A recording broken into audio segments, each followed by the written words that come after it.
Friends, நம்ம chicken தொக்கு எப்படி செய்யலாம் பார்க்கலாம் வாங்க.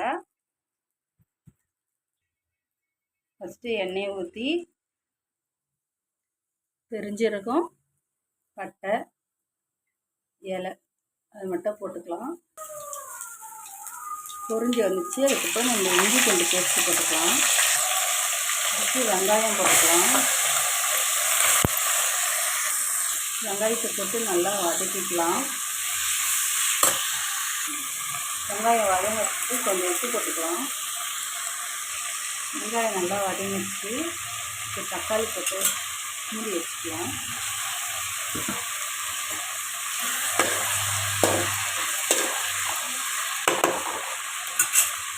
தக்காளி போட்டு மூடிட்டு ஸ்டவ்வை சிம்மில் வச்சுக்கலாம். ஒரு 5 மினிட்ஸில் அது நல்லா கிரேவியாக ஆகிடும்.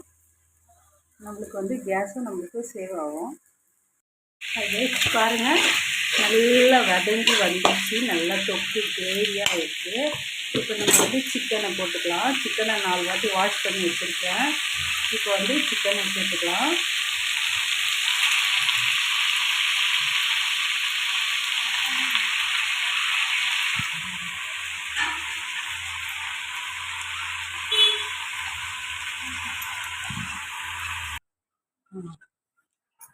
பெப்பர் போட்டுக்கலாம்.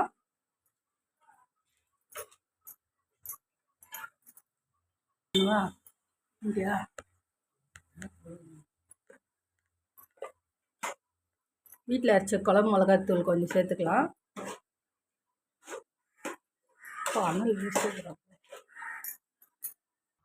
நல்ல மிளகாத்தூள், உப்பு, பெப்பர் அவ்வளோதான். நான் வீட்டில் அரைக்கிற மிளகாத்தூள் தான் நான் யூஸ் பண்ணுறேன்.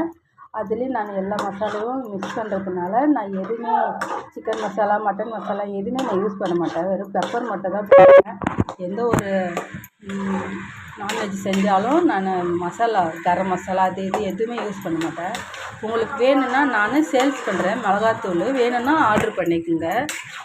1 கிலோ உங்களுக்கு 900 ரூபா வரும். மஞ்சத்தூள் போட்டுக்கலாம். ஏன்னா பெப்பரும் மஞ்சத்தூளும் நான் ஏற்கனவே மிளகாத்தூள் மஞ்சத்தூள் போட்டிருப்பேன். இருந்தாலும் நம்மளுக்கு நான்வெஜ் செஞ்சோன்னா, அதுவும் சிக்கன் செஞ்சோன்னா ரொம்ப கவுச்ச ஸ்மெல் வரும். அதனால் பெப்பரும் மஞ்சத்தூளும் கொஞ்சம் நம்ம எக்ஸ்ட்ரா போட்டுக்கலாம். நான் பெப்பர் அதிகமாக போடுவேன். எதுக்கும் நம்ம இந்த சிக்கன் செய்யும்போது மட்டும் நான் கொஞ்சம் பெப்பர் யூஸ் பண்ணுவேன். மற்றபடி எதுக்குமே அதை யூஸ் பண்ண மாட்டேன். அந்த மிளகாத்தூள் மட்டும்தான் நான் யூஸ் பண்ணுவேன். வீட்டில் அரைக்கிற மசாலா மட்டும்தான். சாம்பார்லாம் வச்சோட சாம்பார் பவுடர்லாம் நான் யூஸ் பண்ண மாட்டேன். நம்ம வெங்காயம் தக்காளி வதக்கும்போது கொஞ்சம் உப்பு போட்டுருவோம். அந்த உப்பு கொஞ்சம் கம்மியாக இருக்குது. அதனால் கொஞ்சமாக உப்பு போட்டுக்கலாம். சும்மா ஒரு 2 கல் உப்பு போட்டுக்கலாம். நம்ம என்ன தண்ணி எதுவும் யூஸ் பண்ணி ஊற்றலை. தண்ணி அதிலே சிக்கன்லேயே நல்லா வந்ததுனால அந்த தண்ணியிலே நம்ம வேக வச்சு நம்ம சும்மா சுக்காவாக அப்படியே நல்லா பரட்டி எடுக்க போகிறோம். ஒரு 10 நிமிஷம் குக் ஆகட்டும். அது சிம்மில் வச்சிடலாம். நல்லா கொதிச்சிச்சு. இப்போ நம்ம சிம்மில் வச்சுட்டோம்னா 10 நிமிஷத்தில் நல்லா நம்ம மட்டன் இந்தமாரி வெந்துடும். குக்கரில் இல்லை, நம்ம கடாயில் தான் போட போகிறோம். ஏன்னா குக்கரில் சிக்கன் செய்யக்கூடாது. மட்டன் மட்டும்தான் குக்கரில் வைக்கணும். ஏன்னா ரொம்ப பஞ்சு பஞ்சாக ஆகிடும் சிக்கனு. அதனால் 10 நிமிஷம் வந்தால் போதும். உங்களுக்கு ஸ்டவ் ஸ்லோ பண்ணிக்கலாம். ஸ்டவ் ஸ்லோ பண்ணிட்டு ஒரு 10 நிமிஷம் வந்த பிறகு நம்ம எடுத்து பார்த்துட்டு அதுக்கப்புறம் நம்ம ஸ்பீடு வச்சு நல்லா பரட்டி எடுத்துட்டோம்னா நம்ம அந்த மட்டன் குருமாவுக்கு சிக்கன் கிரேவி தொட்டுட்டு சாப்பிடலாம். 10 நிமிஷம் கழித்து நம்ம ஓப்பன் பண்ணி பார்த்தோம். நல்லா தண்ணி சுண்டி வந்துருக்கு. நம்ம தண்ணி எதுவுமே பண்ணல.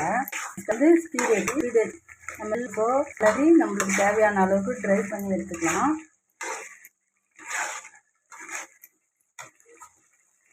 நம்மளுக்கு சிலிண்டர் நம்மளுக்கு தான் இது மாதிரி பண்ணாலும் சிம்மில் வச்சு பண்ணி பாருங்கள். 10 நிமிஷத்தில் உங்களுக்கு நல்லா வந்துடும். அப்புறம் நம்ம ஒரு 2 மினிட்ஸ் கலர் எடுத்துட்டு ஃபுல்லாக கிரேவி ஆகிடும். அவ்வளோதான், நம்மளுக்கு ரெடி. இங்கே பாருங்கள் ஃப்ரெண்ட்ஸ், நல்லா கிரேவி ஆகிடுச்சு. இது நம்ம சாப்பாட்டுக்கும் போட்டு சாப்பிட்லாம்.